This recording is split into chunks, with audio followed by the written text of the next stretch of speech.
નમસ્કાર વિદ્યાર્થી મિત્રો, આજે આપણે ફાઉન્ડેશનના પહેલા ચેપ્ટરના 11મા લેક્ચરની અંદર એક ખૂબ જ અગત્યનો ટોપિક જોવા જઈ રહ્યા છીએ.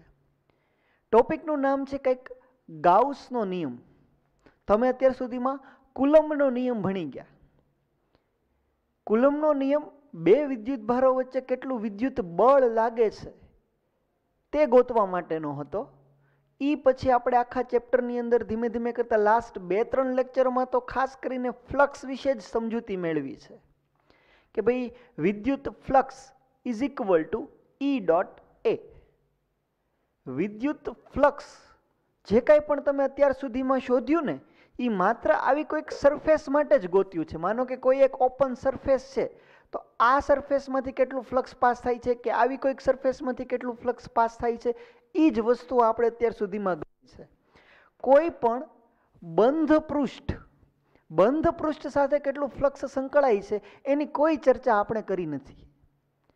ગાઉસનો નિયમ એ કોઈ પણ બંધ પૃષ્ઠ સાથે કેટલું ફ્લક્સ સંકળાય છે તેની જાણકારી આપે છે. એક સૂત્ર છે, બહુ નાનામાં નાનું સૂત્ર છે. એ નાનામાં નાના સૂત્રની મદદથી આખો ગાઉસનો પ્રમેય એના આધારિત તમે વિદ્યુત ક્ષેત્ર પણ ગોતી શકો છો. તો ગાઉસના નિયમનો મેઇન બેનિફિટ શું છે તો કે તમારે જો વિદ્યુત ક્ષેત્ર શોધવું હોય તો એ બહુ આસાનીથી મળી જશે. કારણ કે ગાઉસના નિયમથી ફ્લક્સ આસાનીથી મળી જાય, અને ફ્લક્સ મળી જાય એટલે flux is equal to E dot A, એટલે તમે વિદ્યુત ક્ષેત્ર પણ આસાનીથી ગોતી શકો છો. કઈ રીતે થાય, ગાઉસના નિયમનું નાનામાં નાનું સૂત્ર કયું છે, તેને રિલેટેડ એપ્લિકેશન્સ કેટલી છે, એ બધી જ સમજૂતી આજના લેક્ચરમાં આપણે જોઈશું. શરૂઆત કરીએ ગાઉસના નિયમથી. આવો કંઈક નિયમ છે. કોઈ પણ બંધ પૃષ્ઠ સાથે સંકળાયેલ વિદ્યુત ફ્લક્સ તે પૃષ્ઠ વડે ઘેરાતા વિદ્યુત ભારોના બેઝિક સરવાળા અને એપ્સિલોન 0ના ગુણોત્તર જેટલું હોય છે. આમાં તમને એમ કીધું છે કે કુલ વિદ્યુત ભાર, કુલ તો બરોબર, પણ કુલ વિદ્યુત ભાર કેવો લેવાનો? બેઝિક. જે કંઈ પણ કુલ વિદ્યુત ભાર છે એનો બેઝિક સરવાળો કરવાનો. બેઝિક સરવાળાનો મતલબ શું થાય કે અગર કોઈ વિદ્યુત ભાર ધન છે તો એને ધન નિશાની સાથે ગણવાનું, અગર કોઈ વિદ્યુત ભાર ઋણ છે તો એને ઋણ નિશાની સાથે ગણવાનું. સપોઝ કે મારી પાસે +5 કુલમ અને -3 કુલમ હોય તો નેટ વિદ્યુત ભાર કેટલો થશે? +2 કુલમ. મારી પાસે માનો કે -3 કુલમ અને -2 કુલમ આવા વિદ્યુત ભાર હોય તો મારે એને -5 કુલમ કહેવાનું. તમારે નિશાની સાથે સરવાળા બાદબાકી કરવાના, તો એને કહેવાય બેઝિક સરવાળો કર્યો કહેવાય. એમ નિયમ એવું કહે છે કે કોઈ પણ બંધ પૃષ્ઠ સાથે સંકળાયેલું ફ્લક્સ, ગાઉસનો નિયમ માત્ર બંધ પૃષ્ઠ માટે જ લાગુ પડે છે. ખુલ્લા પૃષ્ઠ માટે ગાઉસનો નિયમ લાગુ પડી શકે નહીં, બંધ પૃષ્ઠ હોવું જરૂરી છે. કોઈ પણ બંધ પૃષ્ઠ સાથે સંકળાયેલ વિદ્યુત ફ્લક્સ એ પૃષ્ઠ વડે ઘેરાતા, જો ખાસ સમજો, પૃષ્ઠ વડે ઘેરાતો વિદ્યુત ભાર ધ્યાનમાં લેવાનો છે. પૃષ્ઠની આજુબાજુમાં ગમે એટલો વિદ્યુત ભાર હોય તમારે ધ્યાનમાં જ નથી લેવાનો. પૃષ્ઠથી ઘેરાય છે કેટલો એ જ વિદ્યુત ભાર તમારે ધ્યાનમાં લેવાનું છે. અને એપ્સિલોન 0 તો તમને ખબર છે કે એપ્સિલોન 0 ઇઝ ઇક્વલ ટુ 8.85 × 10⁻12. આ રીતે તમે આખું કુલમના નિયમમાં એપ્સિલોન 0 ની ગણતરી કરી હતી. ઇન શોર્ટ તમારું સૂત્ર આટલું આવ્યું: flux is equal to sigma Q upon epsilon 0. અને ફ્લક્સને તો તમે આમાંય લખી શકો, E A cos theta is equal to sigma Q upon epsilon 0. એટલે ગાઉસના નિયમથી ફાયદો શું થાય છે તો કે તમને વિદ્યુત ક્ષેત્ર સહેલાઈથી મળી જાય. પણ વિદ્યુત ક્ષેત્ર કઈ રીતે સહેલાઈથી મળે તો કે ગાઉસના નિયમથી ફ્લક્સ સહેલાઈથી મળે. ને એક વખત ફ્લક્સ મળી ગયું તો E A cos theta is equal to flux, પછી એ અને થીટાની જાણકારી હોય એટલે તમને ઈની જાણકારી મળી જાય. આ નિયમ દર્શાવે છે કે બંધ પૃષ્ઠ દ્વારા ઘેરાતો કુલ વિદ્યુત ભાર 0 હોય તો બંધ પૃષ્ઠ સાથે સંકળાયેલ કુલ ફ્લક્સ પણ 0 હોય. જો હું તમને સમજાવું, માનો કે આવું કોઈક એક બંધ પૃષ્ઠ છે મારી પાસે, આમ આખું આમ બંધ પૃષ્ઠ છે. એ બંધ પૃષ્ઠમાં ધારો કે મારી પાસે એક +q વિદ્યુત ભાર છે, માનો કે મારી પાસે એક +3q વિદ્યુત ભાર છે, એક માનો કે -2q વિદ્યુત ભાર છે, અહીંયા આગળ માનો કે મારી પાસે 5q વિદ્યુત ભાર છે. હું તમને એમ પૂછું કે આ પૃષ્ઠ સાથે સંકળાતું ફ્લક્સ કેટલું? તો ગાઉસનો નિયમ એવું કહે છે કે બંધ પૃષ્ઠ સાથે સંકળાતું ફ્લક્સ મતલબ કે કુલ વિદ્યુત ભારોનો બેઝિક સરવાળો. પણ એ વિદ્યુત ભાર કેવો? પૃષ્ઠ વડે ઘેરાતો હોય, પૃષ્ઠની આજુબાજુમાં ગમે એટલો હોય તમારે ધ્યાનમાં જ નથી લેવાનું, અને ε0 ના ગુણોત્તર જેટલું હોય છે. તો ઘેરાય છે કેટલું? તો કે 3 ને 1 4 ને 2 6, એમ નહીં કરવાનું, બેઝિક સરવાળો કરવાનો. 3 ને 1 4, ધનમાં 4 કુલમ છે અને 2 કુલમ એમાંથી બાદ થઈ ગયા, એટલે ટોટલ 2 કુલમ બચે, બરાબર, 2q બચે અપોન ε0.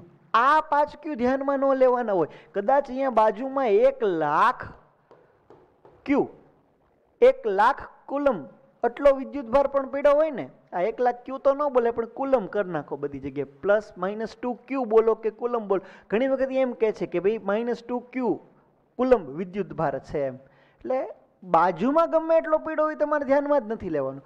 આ પૃષ્ઠથી ઘેરાણો કેટલો એ વિદ્યુત ભાર તમારે ધ્યાનમાં લેવાનું. આ પૃષ્ઠને કહેવામાં આવે ગાઉસિયન પૃષ્ઠ. આ કાલ્પનિક હોય, બરાબર.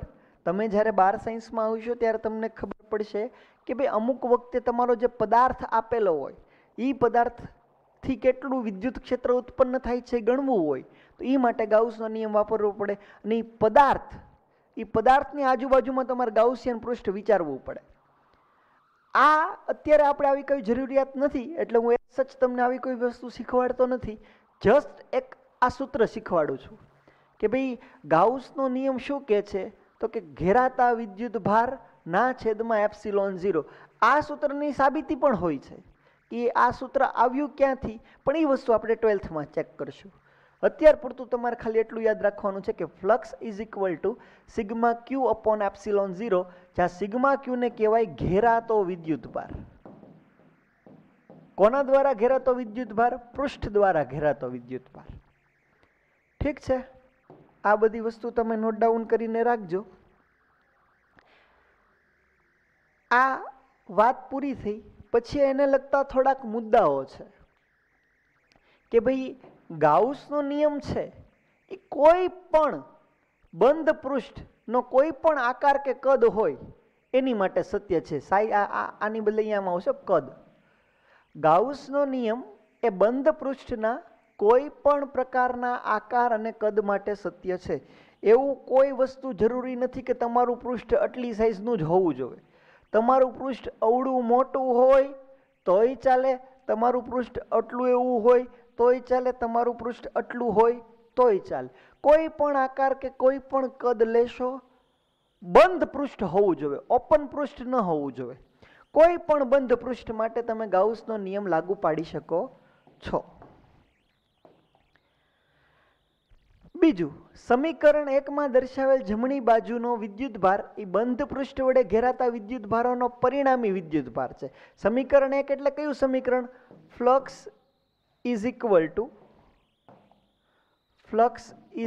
Two σq upon ε0. આ સમીકરણ 1 છે. આની જમણી બાજુ એટલે આ σq ની વાત કરે છે કે ભાઈ સમીકરણ 1માં દર્શાવેલ જમણી બાજુનો જે આ વિદ્યુત ભાર છે એ વિદ્યુત ભાર બંધ પૃષ્ઠ વડે ઘેરાતા વિદ્યુત ભારોનો પરિણામી વિદ્યુત ભાર છે. એ મેં તમને ઉદાહરણ આપીને સમજાવ્યું કે ભાઈ તમારે પૃષ્ઠની અંદર ટોટલ ધન હોય તો ધન, ઋણ હોય તો ઋણ, આ રીતે સરવાળો કરવાનો, બેઝિક સરવાળો.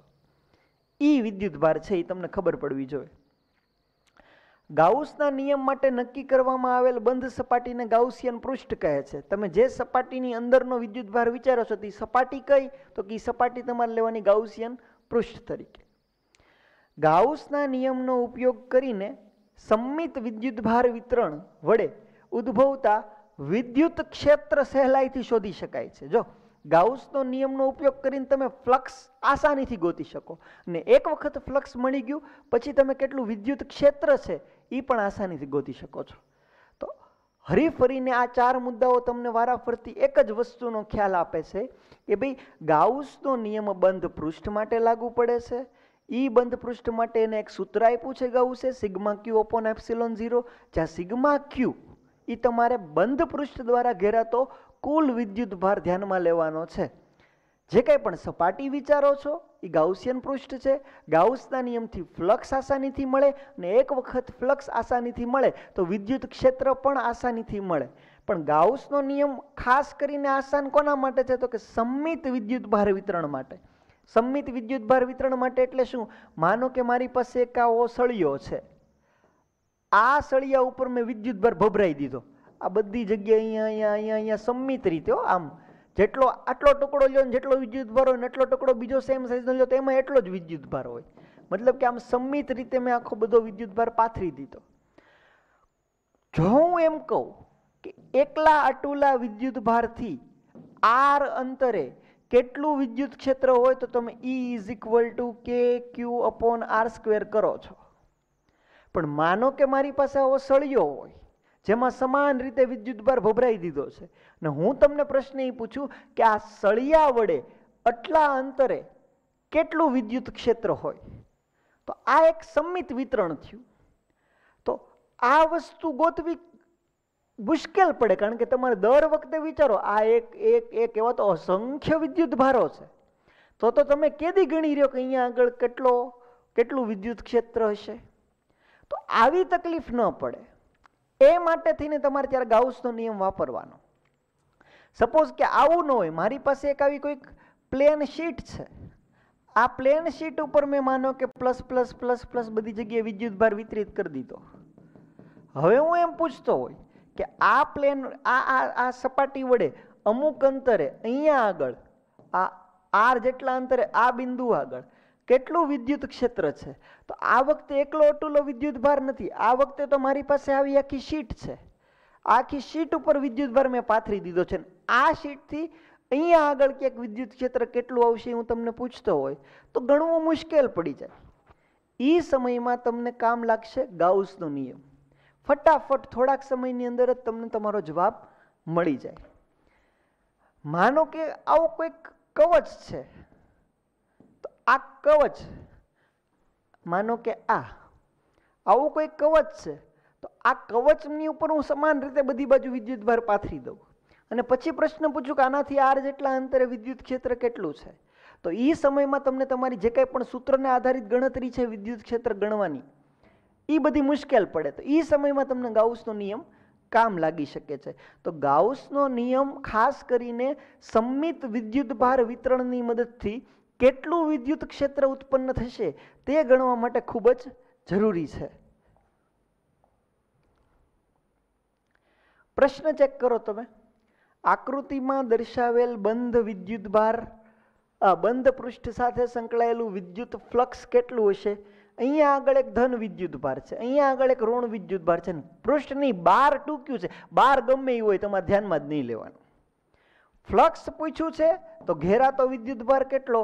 એક ધન ક્યુ છે વત્તા એક ઋણ ક્યુ છે, છેદમાં એપ્સિલોન 0. ગાઉસનો નિયમ એવો કહે છે કે પૃષ્ઠ વડે ઘેરાતો કુલ વિદ્યુત ભાર એના છેદમાં એપ્સિલોન 0 કરવાનું, એટલે 0 ના છેદમાં એપ્સિલોન 0 એટલે 0 જવાબ આવે. ઘેરાતું ફ્લક્સ કેટલું હશે? તો કે ફ્લક્સ હશે 0. ક્લિયર થાય છે? બહુ આસાન છે આનો ઉપયોગ કરવો. તમારે હરીફરીની અંદર કેટલા વિદ્યુત ભાર છે છેદમાં એપ્સિલોન 0 કરી નાખવાનું. ઓકે, એના પછી આ ચેક કરો. એક બિંદુવત વિદ્યુત ભાર Q કોઈ એક બિંદુ P પાસે મૂક્યો છે. P બિંદુ નજીક એક બંધ પૃષ્ઠ મૂક્યું છે. આ પૃષ્ઠમાંથી પસાર થતું ફ્લક્સ કેટલું હશે? એટલે ક્વેશ્ચન કંઈક આવો છે કે ભાઈ વિદ્યુત ભાર Q છે ને એ અહીંયા કોઈક P બિંદુ આગળ મૂક્યો છે, અને આ P બિંદુની નજીકમાં અહીંયા આગળ એક કંઈક આમ બંધ પૃષ્ઠ છે. તો આ પૃષ્ઠ સાથે સંકળાતું ફ્લક્સ કેટલું? તો કે આ પૃષ્ઠ સાથે સંકળાતું ફ્લક્સ જોતું હોય તો એની અંદર કેટલો વિદ્યુત ભાર છે? વિદ્યુત ભાર Q છે એ વાત સાચી, પણ એ પૃષ્ઠની અંદર નથી, પૃષ્ઠની બહાર છે. તો આની અંદર તો કોઈ વિદ્યુત ભાર ઘેરાતો જ નથી. અગર કોઈ વિદ્યુત ભાર ઘેરાતો નથી મતલબ કે ઘેરાતો વિદ્યુત ભાર 0, એટલે ફ્લક્સ કેટલું આવશે? 0. જો એ લોકો તમને છેતરવા માટે લાંબી લાંબી સ્ટોરી બનાવતા હોય છે કે એક વિદ્યુતભાર ક્યુ પી બિંદુ પાસે મૂકવું, પીની નજીકમાં પૃષ્ઠ રાખ્યું. અરે પીની નજીકમાં નહીં, પીને આમ આવરી લેતું પૃષ્ઠ હોત ને તો Q/ε0 જવાબ આવી શકત, પણ એવું કઈ લોકોએ કીધું નથી આપણને. આ ચેક કરો. કોઈ પણ બંધ પૃષ્ઠ વડે ઘેરાતો વિદ્યુતભાર 10 માઇક્રોકુલમ હોય ત્યારે સંકળાતું ફ્લક્સ ફાઈ છે. હવે આ જ પૃષ્ઠની અંદર તમે બીજો -10 માઇક્રોકુલમ નાખી દીધો તો હવે કેટલું ફ્લક્સ સંકળાશે? હલો, તમે એક વસ્તુ વિચારો, તમારી પાસે આવું કોઈક બંધ પૃષ્ઠ હતું, બરાબર? આ પૃષ્ઠની અંદર ઓલરેડી +10 માઇક્રોકુલમ છે. અત્યારે ઘેરાતું ફ્લક્સ, અત્યારે સંકળાતું ફ્લક્સ કેટલું હશે? તો કે ઘેરાતો વિદ્યુતભાર /ε0, એટલે કે અત્યારે 10 માઇક્રોકુલમના /ε0 આટલું ફ્લક્સ સંકળાય છે. હવે તમે કોઈક રીતે આની અંદર -10 માઇક્રોકુલમનો વિદ્યુતભાર દાખલ કરી દો છો તો હવે નવું ફ્લક્સ કેટલું આવશે? નવું ફ્લક્સ, નવો ઘેરાતો વિદ્યુતભાર. હવે કેટલો વિદ્યુતભાર ઘેરાય છે? 10 માઇક્રોકુલમ ને -10 માઇક્રોકુલમ, ટોટલ વિદ્યુતભાર 0 /ε0, એટલે જવાબ આવે 0. પણ માનો કે મેં નવો વિદ્યુતભાર -10 માઇક્રોકુલમ દાખલ ન કર્યો હોત, +10 માઇક્રોકુલમ દાખલ કર્યો હોત તો પછી નવું ફ્લક્સ કેટલું આવત? તો કે નવો ઘેરાતો વિદ્યુતભાર 10 માઇક્રોકુલમ + 10 માઇક્રોકુલમ, એટલે 2 વખત 10 માઇક્રોકુલમ ના /ε0. બરાબર? તમે ફ્લક્સને શું કહેતા હતા? જૂના ફ્લક્સને શું કહેતા હતા? 10 માઇક્રોકુલમના /ε0. તો 10 માઇક્રોકુલમના /ε0 ને જૂનું ફ્લક્સ કહેવાય. તો તમારું નવું ફ્લક્સ કેટલું આવે? તો કે ડબલ જૂના ફ્લક્સ કરતા. હલો, જૂના ફ્લક્સને એ લોકો શું બોલે છે? જૂના ફ્લક્સને એ લોકો ફાઈ બોલે છે. તો નવું ફ્લક્સ કેટલું આવત? 2φ. 2φ ક્યારે આવત? જો +10 માઇક્રોકુલમ નાખ્યો હોત તો. પણ અત્યારે તો -10 માઇક્રોકુલમની વાત હાલે છે, એટલે જવાબ કેટલો આવશે? 0. પણ જો અહીંયા સ્ટાર કર્યો છે, એની વાત જો અહીંયા કરી છે પાછળ, કે જો -10 માઇક્રોકુલમની બદલે 10 માઇક્રોકુલમ વિદ્યુતભાર દાખલ થાય એમ કહ્યું હોત તો જવાબ એ આવત. એ એટલે કે કયો? તો 2φ આવત. ક્લિયર થાય છે? હરી ફરીને તમારા પૃષ્ઠની અંદર કેટલો વિદ્યુતભાર ઘેરાય છે એ જ ચેક કરવાનું હોય છે. એનાથી નવી કોઈ વસ્તુ આની અંદર જોવાની આવતી નથી. આ થોડી ઘણી વાતો છે, ખૂબ જ અગત્યનું છે કન્સેપ્ટ. સમજાય તો સમજાય, નહીં સમજાય તો નહીં સમજાય. ઘણા લોકોને ડાઉટમાંય ઘણી વખત આવતું હોય છે, પણ તમને હું એક વખત સમજાવું છું. આશા રાખું છું કે તમે લોકો સમજી જશો લગભગ. માનો કે મારી પાસે આવું એક સમઘન છે, બરાબર? આ સમઘનની બરોબર વચ્ચે મેં કેપિટલ Q, આ દડો નથી, આ વિદ્યુતભાર છે, Q કુલમ વિદ્યુતભાર છે. આનું મૂલ્ય કેપિટલ Q અને આ એક વિદ્યુતભાર છે એમ સમજી લ્યો. તો મેં સમઘનની અંદરની બાજુએ અહીંયા આગળ એક વિદ્યુતભાર મૂક્યો છે. હવે મારો પ્રશ્ન ધ્યાનથી સાંભળજો કે આખા સમઘનમાંથી કેટલું ફ્લક્સ પસાર થાય એવો મારો ક્વેશ્ચન છે. આખા સમઘનમાંથી કેટલું ફ્લક્સ પસાર થાય એ જો મારો ક્વેશ્ચન હોય તો તમારે શું કરાય? તો કે તમે જે પૃષ્ઠ વિચાર્યું છે એ તો બંધ પૃષ્ઠ થઈ ગયું, સમઘન છે એટલે. આ તમને ભલે ખુલ્લો લાગે છે પણ ટૂંકમાં બંધ આકૃતિવાળી વાત થઈ છે એમ સમજો. તો શું કહી શકાય તમારાથી કે ભાઈ ઘેરાતો વિદ્યુતભાર કેટલો? તો કે ઘેરાતો વિદ્યુતભાર તો કેપિટલ Q આખો આવી જાય, /ε0 એટલું જ કરવાનું રહે ને તમારે. તો હું તમને અલગ અલગ કિસ્સાઓ દેખાડું છું. પહેલા હું લઉં છું સમઘન લઉં છું. તો સમઘન કેવો હશે તમારો? તો કે આવા ટાઈપનો સમઘન હશે ને.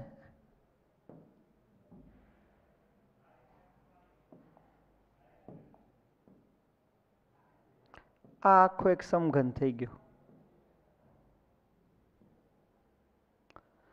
હું મારો વિદ્યુતભાર અહીંયા આગળ એક્ઝેક્ટલી વચ્ચે મૂકું છું, કેપિટલ Q. પ્રશ્ન શું છે?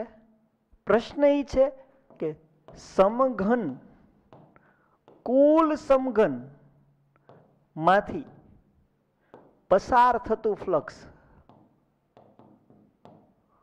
કુલ સમઘનમાંથી પસાર થતું ફ્લક્સ એટલે કેટલું? તો કે આખા સમઘન વડે વિદ્યુતભાર કેટલો ઘેરાય છે? તો કે વિદ્યુતભાર ઘેરાય છે Q છેદમાં એપ્સિલોન 0 કરી નાખવાનું.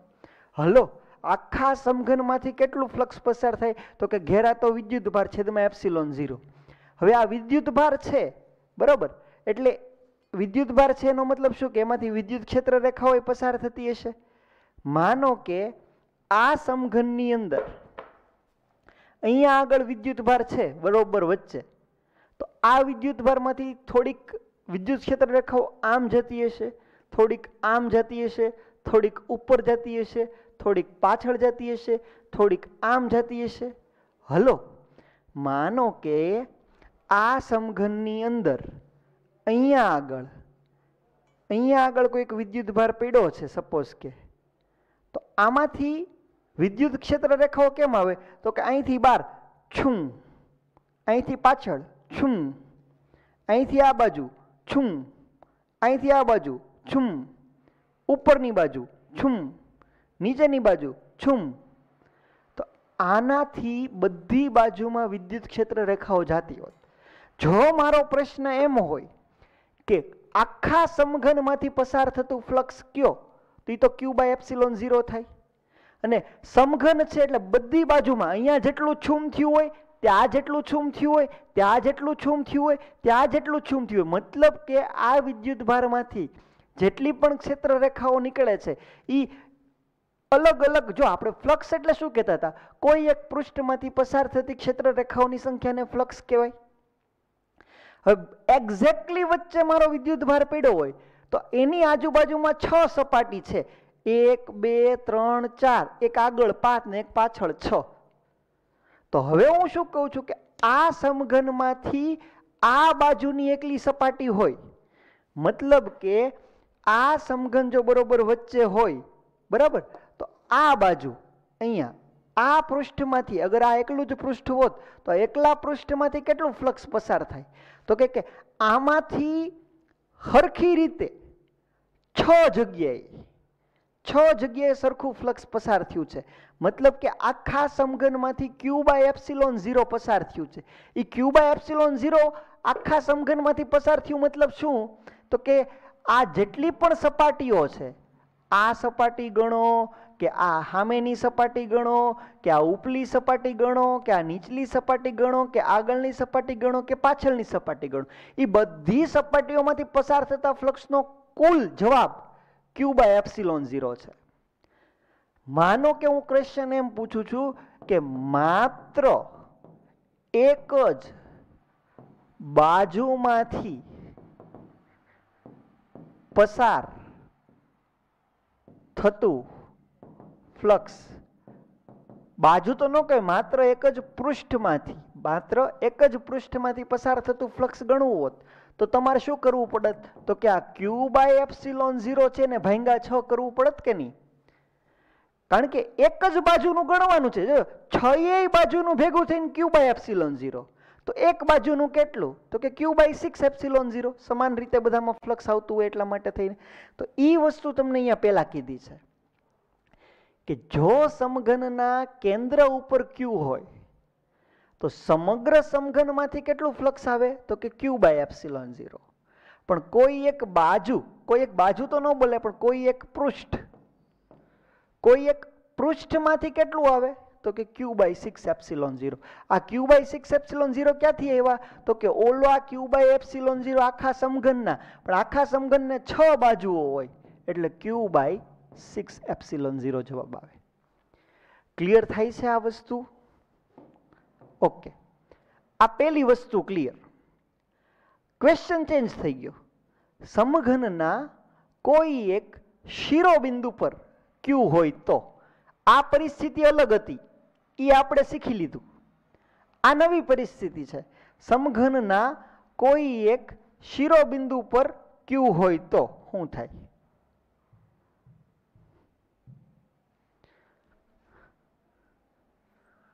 હવે તમારો વિદ્યુતભાર બદલાઈ ગયો છે. વિદ્યુતભાર ક્યાં આવી ગયો છે? કોઈ એક શિરોબિંદુ ઉપર. એટલે કે આ પ્લાસ્ટિકનો દડો કોઈ એક શિરોબિંદુ ઉપર આવી ગયો છે. સપોઝ કે અહીંયા આગળ આમ. હલો, આ રીતે આવી ગયો છે. ખાસ સમજજો ભાઈ તમે, અહીંયા આગળ આ વિદ્યુતભાર હવે વચ્ચે નથી, આ વિદ્યુતભાર હવે અહીંયા શિરોબિંદુ ઉપર છે. હલો, શિરોબિંદુ ઉપર છે. ફરક ક્યાં પડે? ક્વેશ્ચન છે સેમ છે કે આખા સમઘનમાંથી પસાર થતું ફ્લક્સ કેટલું. જો તમારે આખા સમઘનમાંથી પસાર થતું ફ્લક્સ ગોતવું હોય તો ઘેરાતો વિદ્યુતભાર કેટલો છે સમઘન વડે એ શોધવું પડે. આ કિસ્સામાં તો વાંધો નહોતો આવતો, આખો વિદ્યુતભાર જ વચ્ચે હતો. પણ હવેના કિસ્સામાં જો મેં આ બાજુ રાખી હોત, આ બાજુ, હું તમને મારી રીતે અલગ અલગ કન્સેપ્ટ કહી દઉં. હાલો, આમાં જે આપ્યું છે એમ નહીં, અલગ અલગ કિસ્સા કર્યા કહી દઉં છું હું તમને.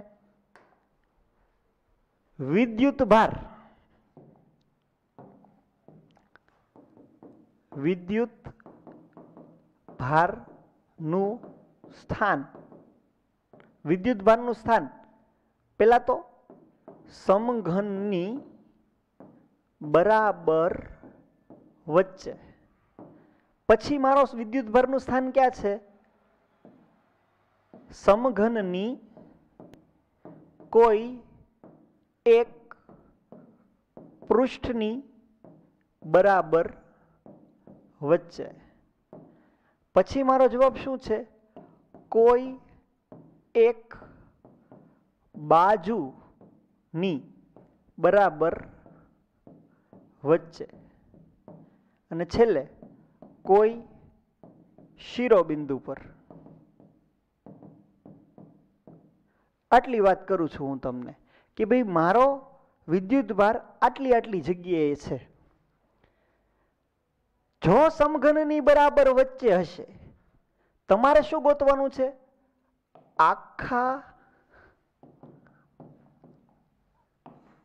આખા સમઘનમાંથી પસાર થતું ફ્લક્સ ઈ પણ ગણવાનું, અને કોઈ એક બાજુમાંથી પસાર થતું ફ્લક્સ ઈ પણ ગણવાનું.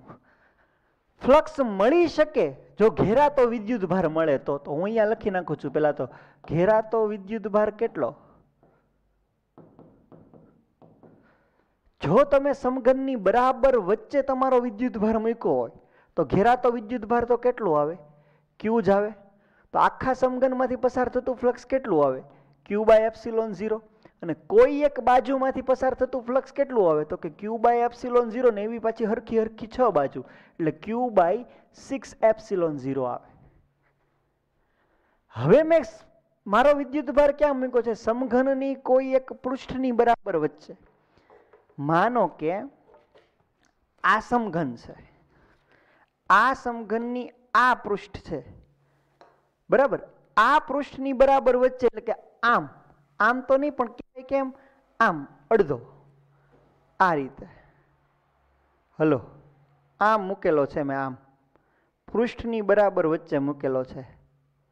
તો હવે તમે ચેક કરો કે આખા સમઘનમાં ઘેરાતો વિદ્યુતભાર કેટલો કહેવાય?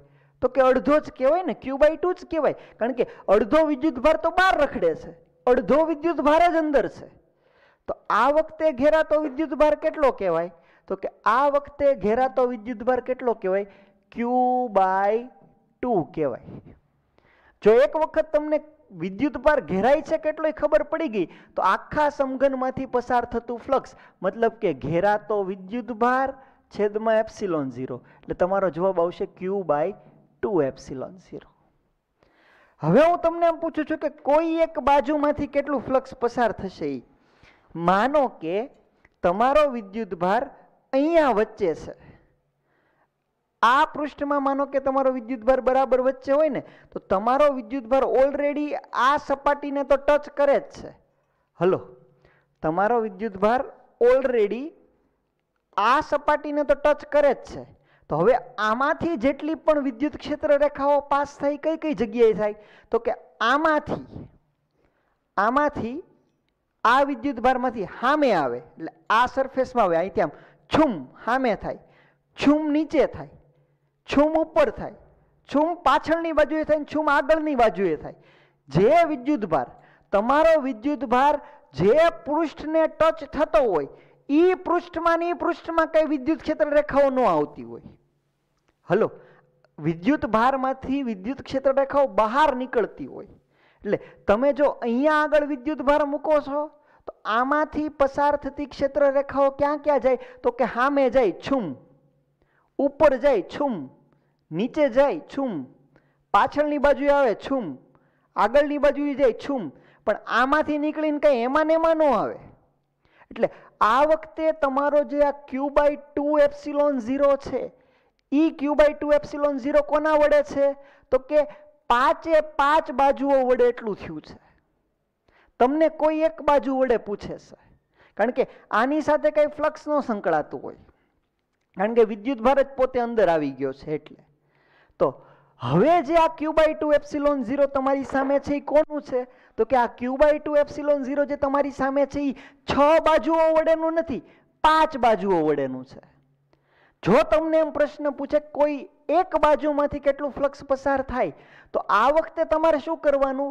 તો કે આ વખતે આખા સમઘનમાં કેટલો વિદ્યુતભાર ઘેરાણો? તો કે Q/2ε0 આખા સમઘનનો, છેદમાં 6 બાજુ નહીં કરવાની, આ વખતે 5 બાજુ જ કરવાની. કારણ કે તમારો વિદ્યુતભાર ઓલરેડી જેટલી એક બાજુને તો ટચ થતો હતો ને, જે બાજુને ટચ થતો હોય એ બાજુ નહીં ગણવાની. એની સિવાય જેટલી પણ સરફેસીસ રહેતી હોય, એની સિવાયના જેટલા પણ પૃષ્ઠો રહેતા હોય એ બધાય પૃષ્ઠ તમારે ગણવાના. એટલે તમારો જવાબ કેટલો આવશે? Q/10ε0. હવે હું ક્વેશ્ચન પાછો બદલું છું. આ વખતે મારા વિદ્યુતભારનું સ્થાન ક્યાં છે? કોઈ એક બાજુની બરાબર વચ્ચે. બાજુ જો આ બાજુ કહેવાય, આવડી આ બાજુ કહેવાય, પણ આ આખું છે ને પૃષ્ઠ કહેવાય. હલો, આ પૃષ્ઠ કહેવાય, આવડું આ છે પૃષ્ઠ કહેવાય, પણ ખાલી આ જે હળિયા જેવો ભાગ છે ને એટલો, એ બાજુ કહેવાય. હવે આમ નથી હો, મતલબ કે આ રીતે આમ અડધો અડધો નથી. આ વખતે વિદ્યુતભાર અહીંયા છે, આમ આની મધ્યમાં છે. હલો, આની મધ્યમાં છે. એટલે શું થયું? તમે એક આખો દડો, ટેનિસનો દડો વિચારો, તો એ ટેનિસનો દડો અહીંયા હોત તો અડધો અંદર કહેવાય, અડધો બહાર કહેવાય. પણ અહીંયા હોત તો, હલો, અહીંયા હોત તો કેટલું કહેવાત? તો હાવ થોડો કેવો ભાગ બચે ભઈલા. હલો, થોડો કેવો ભાગ એટલે કેટલો? માનો કે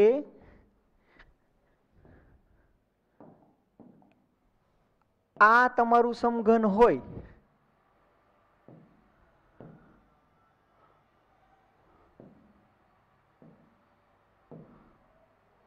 આ સમઘન હોય તો તમારો દડો કઈ રીતે છે? આમ છે, આમ આ રીતે છે. તો પેલા તો તમે વિચારો, આ ઉપલો અડધો ભાગ તો આખો બાર જ કહેવાય ને.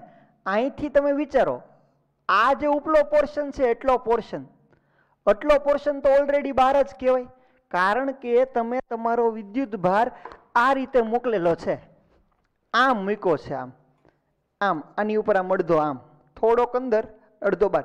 તો આમ અડધો ભાગ તો પેલા ઓલરેડી બહાર જ કહેવાય. એટલે Q/2 તો નથી જ તે, Q/2 ઓલરેડી નીકળી ગયું છે. પછી જે Q/2 નું બટકું નીચે પડતું હતું, આમ અડધું નીચે બટકું, એમાંથી આ બાજુનો ભાગ તો અડધો બહાર જ કહેવાય ને. આ આખા ગોળાનો વિદ્યુતભાર Q છે. આના 4 ભાગ કરો એટલે Q/4, Q/4, Q/4 ને Q/4. ઉપલા બે Q/4 એટલે Q/2 નીકળી ગયું. સાઈડ વાળું Q/4 એ નીકળી ગયું. તો અંદર કેટલું બચે? અંદર ખાલી બચે Q/4 જ બચે. હલો, અંદર ખાલી વિદ્યુતભાર કેટલો બચે? તો કે આટલું એવું બટકું જ બચે. આમ આ આખો ગોળો હોય તો આખા ગોળામાંથી 4 ભાગ કરો, 1 2 3 4, તો બચે ખાલી કેટલો ભાગ? બચે ખાલી આટલો ભાગ જ બચે. હલો, આ આટલો ભાગ. એટલે કે કઈ રીતે તમને કહું દોરીને, અહીંથી આમ આવડો આવો ભાગ જ બચે. કારણ કે આવા ઘણા બધા ભાગ ભેગા થાય ને, આમ જો આ 1 આમ નીચેનો અડધો ભાગ બચતો હોય. આકૃતિ તો 3D માં છે એટલે 2D માં દોરવી થોડીક મુશ્કેલ છે, પણ મારો કહેવાનો મતલબ કદાચ તમે સમજી ગયા છો કે પહેલા તો આ અડધો ભાગ, પહેલા તો આ અડધો ભાગ જે અહીંયા આગળ છે આટલો અડધો ભાગ આવડો એ નીકળી જ ગયો. પછી જે અડધો ભાગ બચતો હતો એ કેટલો અડધો ભાગ બચતો હતો? પછી એટલો અડધો ભાગ બચતો હતો. એ અડધા ભાગમાંથી આમ ઊભો કટકો કરો, કારણ કે પેલા અડધો નીકળી ગયો, પછી ખાલી અડધો જ બચતો હતો, એનાય બે ભાગ કરો એટલે કે આવડું આ જે પોર્શન છે ને એ નીકળી ગયું. તો બચ્યું કેટલું? ખાલી આ પોર્શન જ બચ્યું. એ પોર્શન એટલે કેટલું? તો કે I/4 નું હોય, I/4 નું હોય, ઓલું Q/4 નું હોય ને ઓલું Q/4 નું હોય, આખું થઈને Q થતું હોય. પણ આપણો ઘેરાતો વિદ્યુતભાર ખાલી એટલો જ કહેવાય, Q/4. સમજાય છે? તો એ વસ્તુ હું અહીંયા લખું છું કે ભાઈ અહીંયા આગળ કોઈ એક બાજુની બરાબર વચ્ચે મૂકો તો ઘેરાતો વિદ્યુતભાર કેટલો કહેવાય? Q/4 કહેવાય. તો હવે તમને ફ્લક્સ ખબર પડી જાય. ઘેરાતો વિદ્યુતભાર છેદમાં ε0 એટલે જવાબ આવે Q/4 ε0. પણ એક વસ્તુ વિચારો, જો તમે કોઈ એક ધારની બરોબર વચ્ચે અહીંયા આગળ વિદ્યુતભાર મૂકો છો તો એ વિદ્યુતભાર અડતો કોને કોને હોય? તો કે આ ઉપલા પૃષ્ઠને અડતો હોય, આ સાઈડવાળા પૃષ્ઠને અડતો હોય, અહીંયા ને અહીંયા બે જગ્યાએ અડતો હોય. સમઘનની ટોટલ 6 બાજુ છે. પણ હવે જે આમાંથી ક્ષેત્ર રેખાઓ નીકળશે એ 6 બાજુને ન અડે. એ તમારો વિદ્યુતભાર જેટલી બાજુને અડતો હોય એની સિવાય જેટલી બાકી રહેતી હોય એમાંથી જ પસાર થાય. મતલબ કે આ વિદ્યુતભાર તમે અહીંયા રાખો ને તો ઉપર અને સાઈડમાં ત્યાં કાંઈ પસાર ન થાય ક્ષેત્ર રેખાઓ. અહીંથી સામેની બાજુએ જાય છુમ, અહીંથી આમ જાય છુમ, અહીંથી આમ આવે છુમ, અહીંથી નીચે આવે છુમ. ટોટલ 1 2 3 ને નીચલી 4 સપાટી, 4 પૃષ્ઠને તે તમારો વિદ્યુતભાર, તમારા વિદ્યુતભારની વિદ્યુત ક્ષેત્ર રેખાઓ એ 4 પૃષ્ઠમાંથી જ પસાર થતી હોય. તો આ જે Q/4 ε0 તમારો જવાબ આવ્યો છે, બરાબર? આ જે Q/4 ε0 જવાબ આવ્યો છે એ 6 બાજુના લીધે નથી આવ્યો, 4 બાજુના લીધે જ આવ્યો છે. તો 4 બાજુના લીધે જો પસાર થતું ફ્લક્સ Q/4 ε0 હોય, હું ક્વેશ્ચન એમ પૂછું છું કે કોઈ એક બાજુમાંથી કેટલું ફ્લક્સ પસાર થાય. કોઈ એક બાજુમાંથી જોતું હોય તો આખા ભાંગા 4 કરવું પડે ને. Q/4 ε0 ભાંગા 4 એટલે જવાબ આવશે Q/16 ε0. લાસ્ટ, હવે તમારો વિદ્યુતભારનું સ્થાન કોઈ એક શિરોબિંદુ પર છે. કોઈ એક શિરોબિંદુ પર છે મતલબ કે શું? કે અહીંયા આગળ આ શિરોબિંદુ ઉપર માનો કે અહીંયા આગળ વિદ્યુતભાર છે, આમ અહીંયા. તો એક વસ્તુ તમે આમ કલ્પના કરો 3D ની અંદર, તમારો વિદ્યુતભાર કઈ રીતે છે? તો કે આ સમઘન હોય,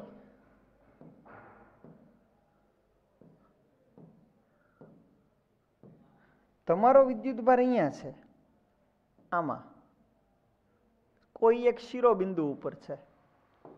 હલો,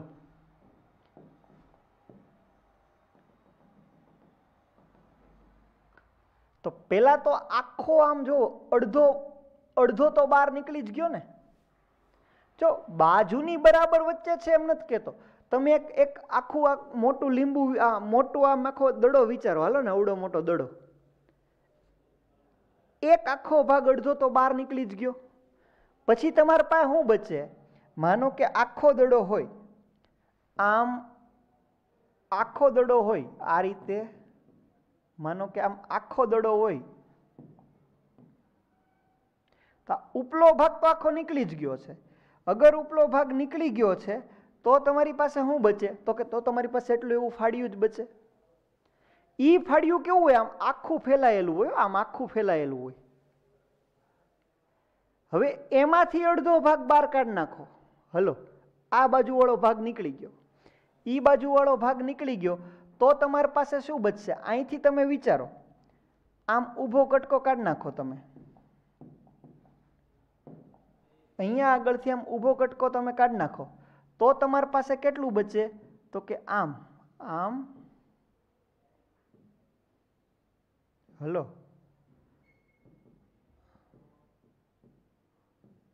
આવું ખાલી ચોથો ભાગ બચે, ચોથો ભાગ. ઈ ચોથો ભાગ એટલે આપણે જે આની પહેલા અહીંયા આગળ વાત કરી હતી કે નહીં, આની માટે બાજુની ધાર ઉપર હોય તો શું થાય? બાજુની ધાર મતલબ બાજુમાં બરાબર વચ્ચે હોય તો Q/4 આવે.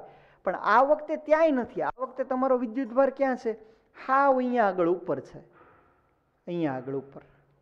હાવ અહીંયા આગળ ઉપર હોય તો શું થઈ શકે? તો કે Q/4 કરતાંય અડધો પોર્શન જ ખાલી અંદર હોય. હલો, અથવા તો તમે એક વિચારો, હાલો આ સમઘન છે, અહીંયા આગળ વિદ્યુતભાર મૂક્યો છે, તો આવા હું કેટલા સમઘન લઉં? વિચારો.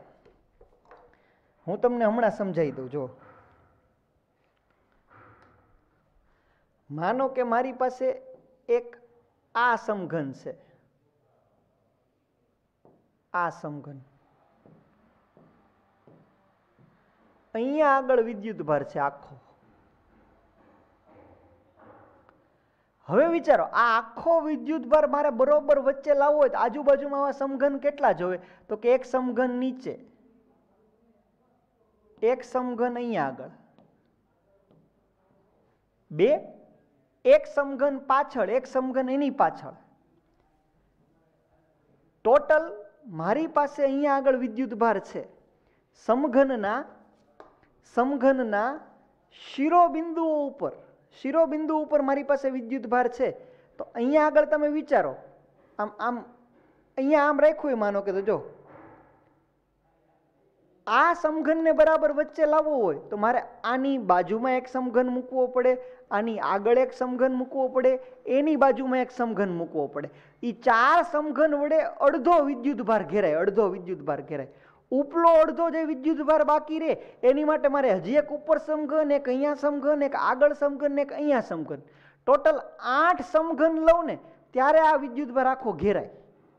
પણ માનો કે 8 સમઘન નથી, એક જ સમઘન છે, તો એક સમઘનના ભાગમાં કેટલું આવે? તો કે Q/8 જેટલો વિદ્યુતભાર આવે.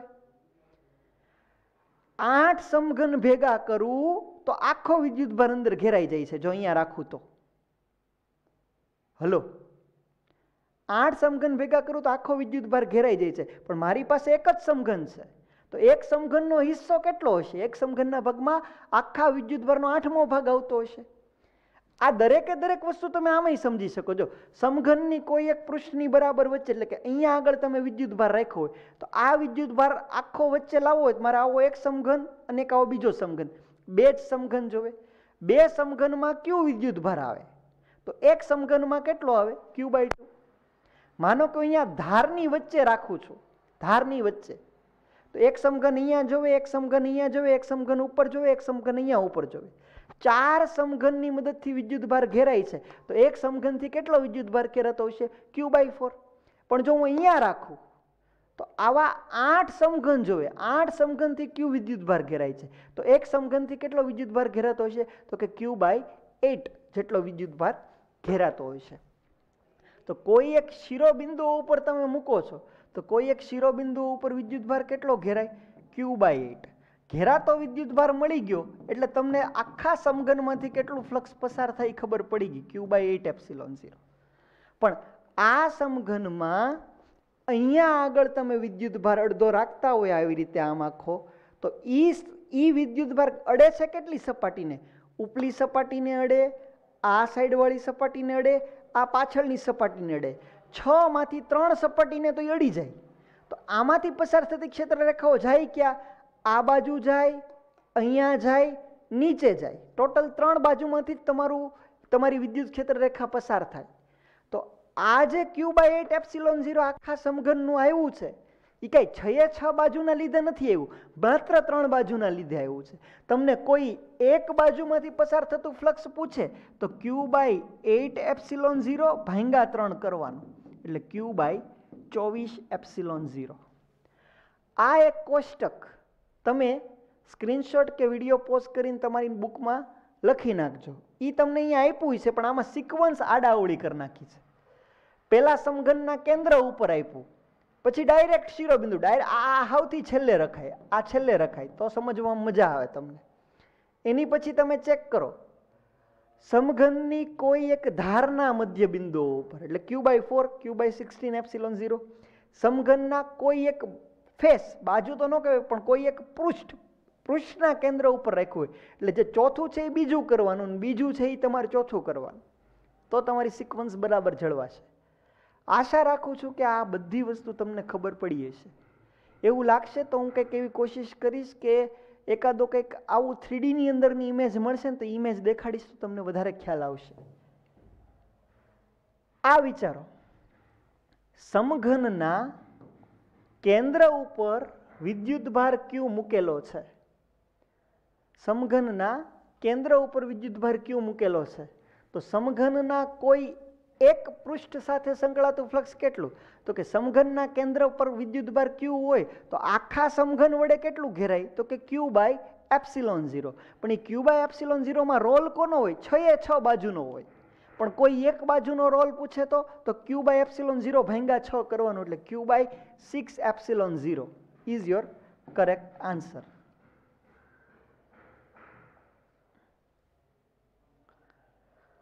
આ વિચારો, તમને એમ કીધું છે કે કોઈ એક પૃષ્ઠ આપી દીધું છે.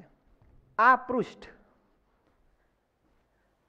10 સેન્ટીમીટર બાજુવાળા ચોરસના કેન્દ્રથી બરાબર 5 સેન્ટીમીટરના અંતરે 10 માઇક્રોકુલમ, એટલે કે આ પૃષ્ઠથી અહીંયા આગળ 10 માઇક્રોકુલમ છે. તમને એમ પૂછ્યું છે કે આ પૃષ્ઠમાંથી કેટલું ફ્લક્સ પસાર થાય. હવે જો વિદ્યુત ક્ષેત્ર આપ્યું તો મજા આવે E.A કરવામાં. વિદ્યુત ક્ષેત્ર નથી, વિદ્યુત ભાર આપ્યો છે. તો એક વસ્તુ વિચારો, આવી 6 બાજુ રાખું, એક આમ, એક સાઈડમાં, એક અહીંયા, એક ઉપર, એક પાછળ, એક આગળ, 6 બાજુ રાખું તો આખું એક સમઘન બની જાય કે નહીં? માનો કે તમને કોઈ એક પૃષ્ઠ જ આપે છે, બરાબર, પણ કોઈ એક પૃષ્ઠની બદલે માનો કે આમ એક પૃષ્ઠ દેવા કરતા એ લોકોએ આમ આખો એક સમઘન બનાવીને આપ્યો હોત તો?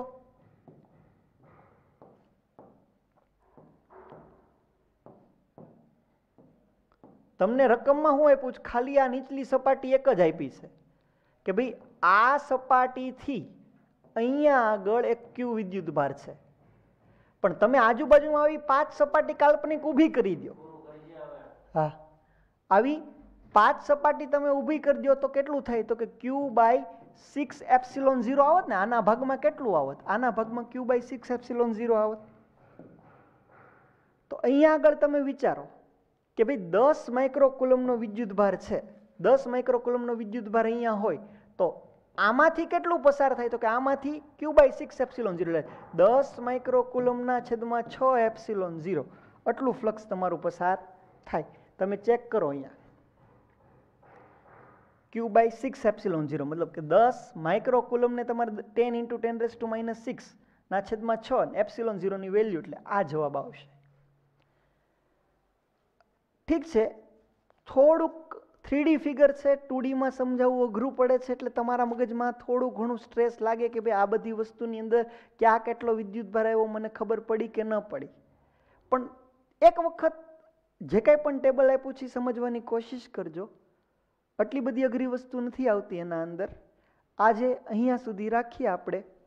નેક્સ્ટ લેક્ચરની અંદર આ જ બધી વસ્તુ થોડીક રિવાઇઝ કરાવીને આને લગતા દાખલા આપણે આગળ જોઈશું. Thank you. જય હિન્દ, જય ભારત, અસ્તુ.